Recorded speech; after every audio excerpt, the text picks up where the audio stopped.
আসসালামু আলাইকুম ও রহমতুল্লাহ। ইন্নাল হামদুলিল্লাহ ওয়াসসালাতু ওয়াসসালামু আলা রাসূলিল্লাহ।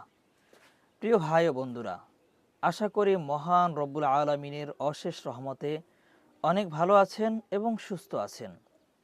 প্রিয় ভাই ও বন্ধুরা, আজকে পবিত্র মাহে রমজানের 8টি রোজা আমাদের থেকে বিদায় নিয়ে চলে যাইতেছে। প্রিয় বন্ধুরা, আজকে বৃহস্পতিবার, আগামীকালকে শুক্রবার। আজকে খুবই গুরুত্বপূর্ণ শুক্রবারের একটি আমল নিয়ে উপস্থিত হয়েছি।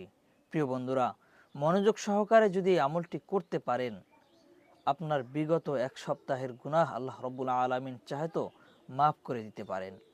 প্রিয় বন্ধুরা, তাই আজকের ভিডিওটি খুবই গুরুত্বপূর্ণ হতে চলছে। তাই মনোযোগ সহকারে ভিডিওটি দেখার জন্য অনুরোধ করছি।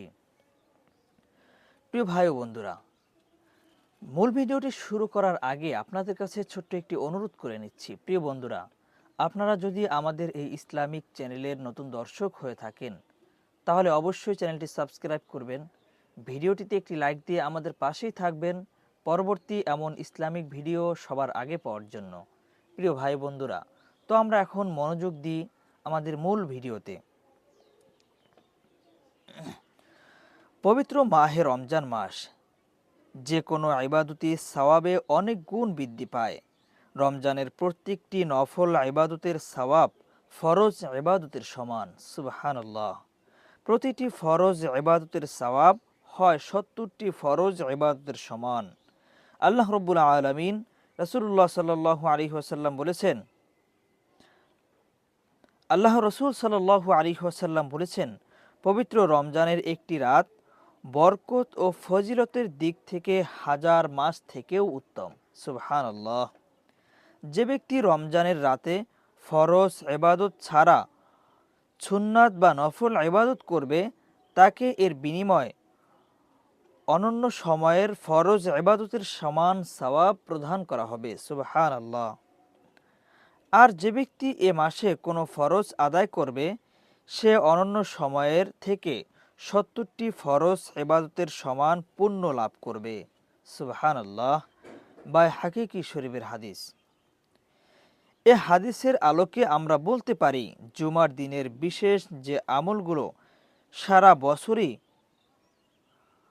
ফজিলতপূর্ণ, রমজানের সেগুলো সওয়াবের দিক থেকেও বহুত বেশি। তাই রমজানে জুমার দিন বিশেষ গুরুত্ব দিয়ে জুমার দিনের বিশেষ আমলগুলো পালন করব ইনশাআল্লাহ।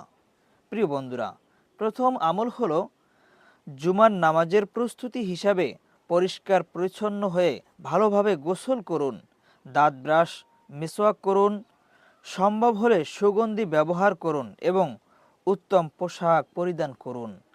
নম্বর 2, জুমার নামাজের জন্য দ্রুত মসজিদে উপস্থিত হওয়ার চেষ্টা করুন। ইমাম খুতবা শুরু করার আগে অবশ্যই মসজিদে উপস্থিত হন। ইমামের কাছাকাছি বসার চেষ্টা করুন, তবে মসজিদে পৌঁছাতে দেরি হলে অন্যদের কষ্ট দিয়ে কাতার ডেঙ্গিয়ে সামনে যাবেন না। যেখানে জায়গা পাওয়া সেখানেই বসে পড়ুন। নম্বর 3, মনোযোগ দিয়ে খুতবা শুনুন।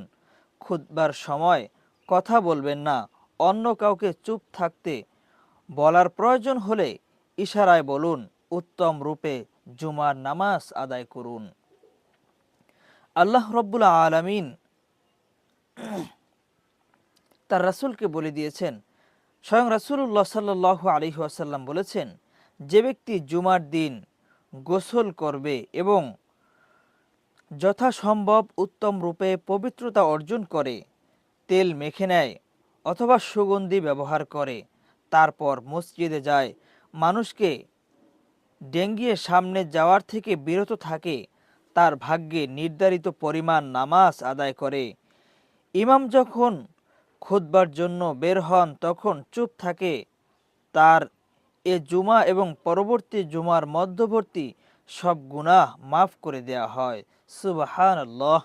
সহিহ বুখারী শরীফের 910 নম্বর হাদিস। তো প্রিয় বন্ধুরা, আগামীকালকে জুমার দিন। এই জুমার দিনে আমরা পবিত্রতা অর্জন করব, ভালোভাবে গোসল করব, দাঁত ব্রাশ করব, মেসওয়াক করব, সুগন্ধি ব্যবহার করব, তারপরে মসজিদে যাব এবং উত্তম রূপে আমরা জুমার নামাজ আদায় করব এবং মসজিদে গিয়ে কোনো কথা বলবো না। প্রিয় বন্ধুরা, আমরা মসজিদে গেলে একটি বিষয় লক্ষ্য করি, দেখি মসজিদে গেলে অনেক বন্ধুরা অনেক কথা বলেন। তো প্রিয় ভাইরা, এ সম্পর্কে আমি অল্প একটু কথা বলি। মসজিদে গিয়ে কথা বললে আপনার রহমতের ফেরেশতারা ডাক দিয়ে বলে, হে আল্লাহর বান্দা, আপনি চুপ থাকুন। আপনি দ্বিতীয়বার যখন কথা বলবেন, তখন আল্লাহর রহমতের ফেরেশতা ডাক দিয়ে বলবেন, হে আল্লাহর বান্দা, আপনি চুপ থাকুন কঠোরভাবে। আপনি তৃতীয়বার যখন কথা বলবেন, তখন রহমতের ফেরেশতা ডাক দিয়ে বলবেন, হে আল্লাহর দুশমন, চুপ থাকো। এমনভাবে আপনার প্রতি কঠোর হতে থাকবে। তো আপনি জুমার নামাজ আদায় করতে গিয়ে যদি আপনার গুনার কাজ হয়, তাহলে এর থেকে ভাগ্য খারাপ আর কিছুই হতে পারে না। তো প্রিয় বন্ধুরা, আমরা সওয়াবের জন্য, নেকি অর্জনের জন্য, জুমার নামাজ আদায় করার জন্য মসজিদে যাই। আমরা খেয়াল করব যেন আমাদের থেকে কোনো গুনাহ সংগঠিত না হয়। এই দিকে আমরা সকলেই মনোযোগ দিব। প্রিয় বন্ধুরা, আজকের ভিডিও এখানেই শেষ করছি। দেখা হবে পরবর্তী ভিডিওতে। আজকে এখানেই বিদায় নিচ্ছি। আসসালামু আলাইকুম ওয়া রাহমাতুল্লাহ।